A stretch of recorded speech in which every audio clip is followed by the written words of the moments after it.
जय हिंद साथियों। राम राम। मैं आज आपके समक्ष हिंदी साहित्य के आदिकाल से संबंधित जो महत्वपूर्ण प्रश्नोत्तर हैं वह लेकर उपस्थित हुआ हूँ।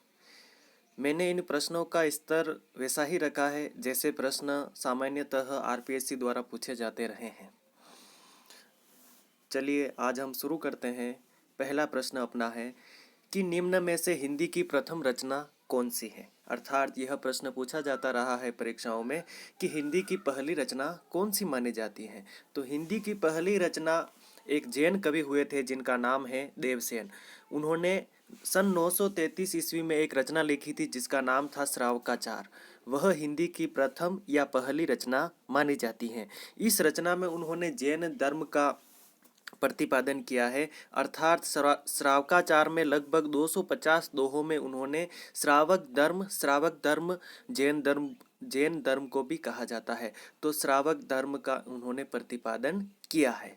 चलिए आगे हम बढ़ते हैं। दूसरा प्रश्न है आज का अपना, आदिकाल को वीर काल की संज्ञा किसने दी। दोस्तों आपको पता है कि आदिकाल को आचार्य रामचंद्र शुक्ल ने वीर गाथा काल रखा था। अर्थात आदिकाल का नामकरण शुक्ल ने वीर गाथा काल किया था। तो इसी तरह आज विश्वनाथ प्रसाद मिश्र ने भी आचार्य रामचंद्र शुक्ल के नामकरण में कुछ संशोधन करके उसे वीर काल की संज्ञा दे दी।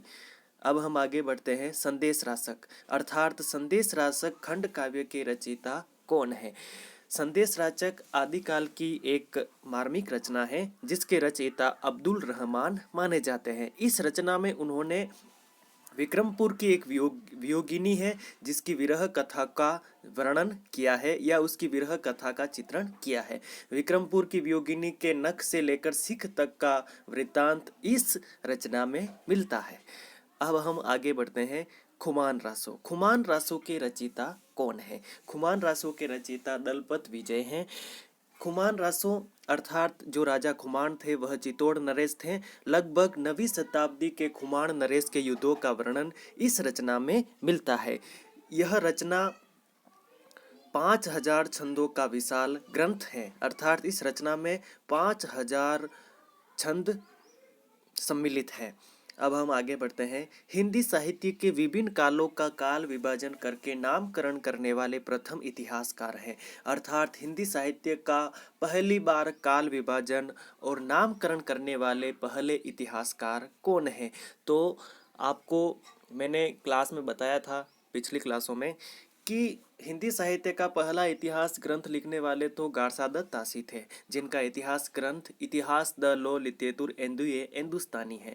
और हिंदी भाषा में पहला ग्रंथ लिखने वाले शिव सिंह सेंगर थे।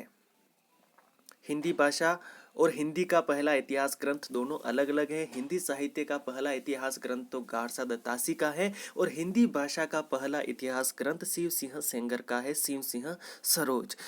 और हमने पढ़ा था कि सच्चे अर्थों में हिंदी साहित्य का प्रथम इतिहास ग्रंथ लिखने वाले जॉर्ज ग्रियर्सन थे। तो जॉर्ज ग्रियर्सन ने ही सर्वप्रथम अपनी रचना the modern vernacular literature of Hindustan में हिंदी साहित्य के इतिहास का काल विभाजन और नामकरण किया था। आदिकाल का नाम उन्होंने चारण काल रखा था। अब हम आगे बढ़ते हैं। निम्न में से कौन सा रासो काव्य आल्हा खंड नाम से भी प्रचलित है। यहाँ पर एक शुक्ल शब्द आ गया है बीच में, वह हटा दे आप, गलती से यहाँ टाइप हो गया है।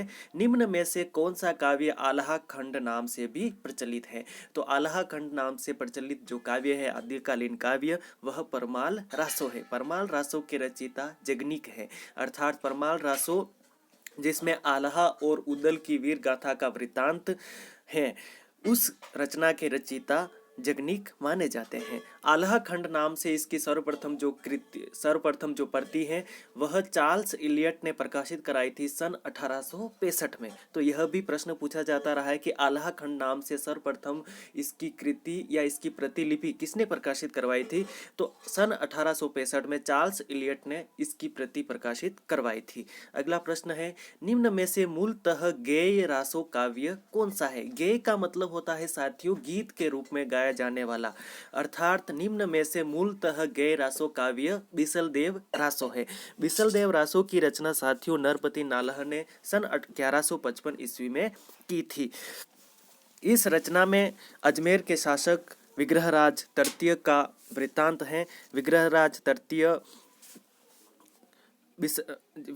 तृतीय, जिसे बिसलदेव तृतीय भी कहा जाता है, अर्थात बिसलदेव तृतीय और भोज राजा परमार की पुत्री राजमती के विवाह, वियोग और पुनर्मिलन की कथा इस ग्रंथ में प्रस्तुत की गई है या चित्रित की गई है। अर्थात बिसलदेव रासो में अजमेर के जो शासक थे बिसलदेव तृतीय, उनके विवाह और वियोग अर्थात पत्नी से अलग हो जाना, फिर पुनर्मिलन, यह सब कथा इस ग्रंथ में प्रस्तुत की गई है। अगला प्रश्न है, पृथ्वीराज रासो के नागरी प्रचारिणी सभा काशी संस्करण के अनुसार कितने समय है? अर्थात पृथ्वीराज रासो जो ग्रंथ है उसके अलग अलग संस्करण आज के समय में उपलब्ध है और सबसे बड़ा जो संस्करण है वह काशी नागरी प्रचारिणी सभा द्वारा प्रकाशित कराया गया है, जो कि चारों संस्करणों में क्या है, सबसे बड़ा है। उसमें कितने समय अथवा खंड है, तो उसमें आपको याद रखना चाहिए कि 69,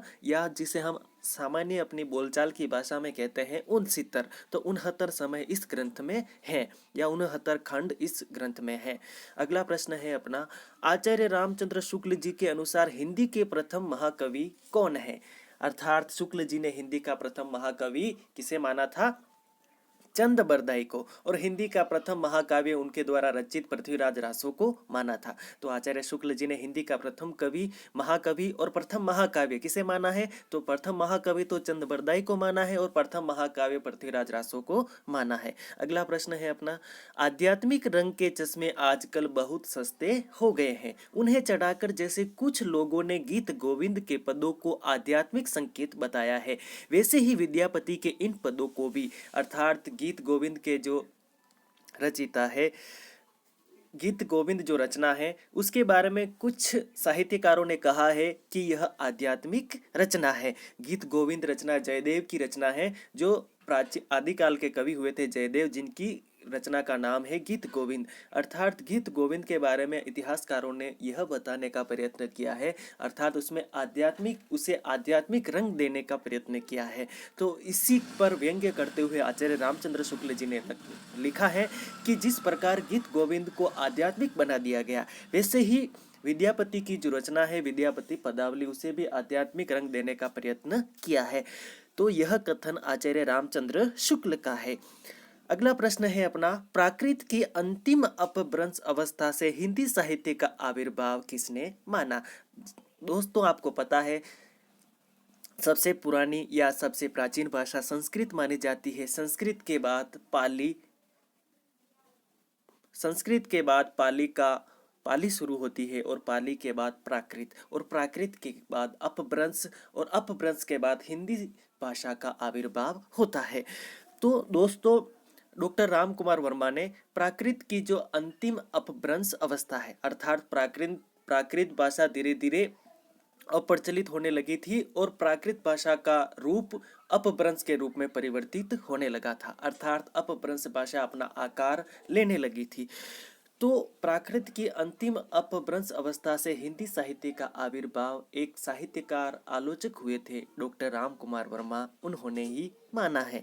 अगला प्रश्न है अपना, देसिल बरना सब जन मिठा, यहाँ पर मिट्टी लिख दिया है, इसे आप पढ़े मिठा। ते तेसन जपो अवहट्टा, अवहट यहाँ पर मैंने लिखा हुआ है, तो यहाँ पर आपको पढ़ना है अवहट्ठा। देसिल बरना सब जन मिठा, ते तेसन जपो अवहट्टा। मैथिली के एक प्रसिद्ध कवि हुए थे विद्यापति, उन्होंने जो 2 ग्रंथों की रचना की थी, कीर्तिलता और कीर्ति पताका, उनकी भाषा अवहट है। अवहट का मतलब अपभ्रंश, अपभ्रंश को ही उस समय अवहट कहा जाता था। तो देसिल बरना सब जन मिठा, अर्थात देशी भाषा सभी को प्रिय लगती है, इसलिए मैं किसका जाप करता हूँ? अवहट का जाप करता हूँ। पंक्ति किस कवि की है? यह पंक्ति विद्यापति की है। 84 सिद्धों में या 84 सिद्धों में बहुत से कछुए, चमार, धोबी, डोम, कहार, लकड़हारे, दर्जी तथा बहुत से शूद्र कहे जाने वाले लोग थे, अतः जाति पाति के खंडन तो वे आप ही थे। यह पंक्तियां किस कवि की है? अर्थात प्राचीन काल में जो सिद्ध साहित्य है, सिद्ध साहित्य के अंतर्गत 84 सिद्धों को महत्वपूर्ण स्थान या महत्वपूर्ण दर्जा दिया गया है या 84 सिद्ध माने गए हैं। तो सिद्ध साहित्य के बारे में लिखा है या सिद्ध साहित्य के बारे में चर्चा करते हुए शुक्ल जी ने लिखा है कि सिद्धों में बहुत से कछुए, चमार, दोमी, डोम अर्थात अनेक लोग ऐसे थे जो निम्न जाति या निम्न वर्ण या अंत्यज वर्ण के माने जाते थे अर्थात शूद्र वर्ण के थे। तो वह जाति पाति के खंडन तो वे अपने आप में ही थे। तो यह पंक्तियां आचार्य रामचंद्र शुक्ल की हैं। पहले जैसे गाथा या गाहा कहने से प्राकृत का बोध होता था, वैसे ही पीछे दोहा या दुहा कहने से अपभ्रंश या लोक प्रचलित काव्य भाषा का बोध होने लगा। पंक्तियां किस आलोचक की है? अर्थात प्राकृत में जो दोहा छंद है उसे गाथा या गाहा छंद कहा जाता था और वही गाहा या गाथा छंद अपभ्रंश में दोहा या दुहा का रूप ले लेता है। तो उस समय जो लोक प्रचलित भाषा थी अपभ्रंश, हिंदी साहित्य का जो आदि काल है अपभ्रंश से धीरे धीरे हिंदी भाषा आकार ग्रहण करने लगती है। तो अपभ्रंश भाषा मतलब अपभ्रंश का जो शाब्दिक अर्थ होता है वह होता है बिगड़ा हुआ रूप अर्थात शिष्ट जनों में जो भाषा प्रचलित है वह सामान्य लोग उसे तोड़ मरोड़ कर या उसमें कुछ परिवर्तित करके उन शब्दों का वह प्रयोग करने लगते हैं, तो उसे हम कहते हैं अपभ्रंश। तो अपभ्रंश भाषा जो आदिकाल की भाषा मानी जाती है या आदिकाल की जो संक्रमित भाषा मानी जाती है। अपभ्रंश संक्रमित इसलिए कहा है क्योंकि अपभ्रंश से ही हिंदी साहित्य या हिंदी भाषा का विकास प्रारंभ होता है।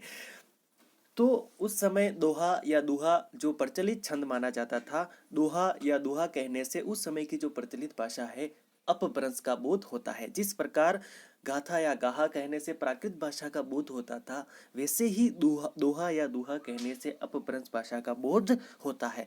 यह कथन आचार्य रामचंद्र शुक्ल जी का है।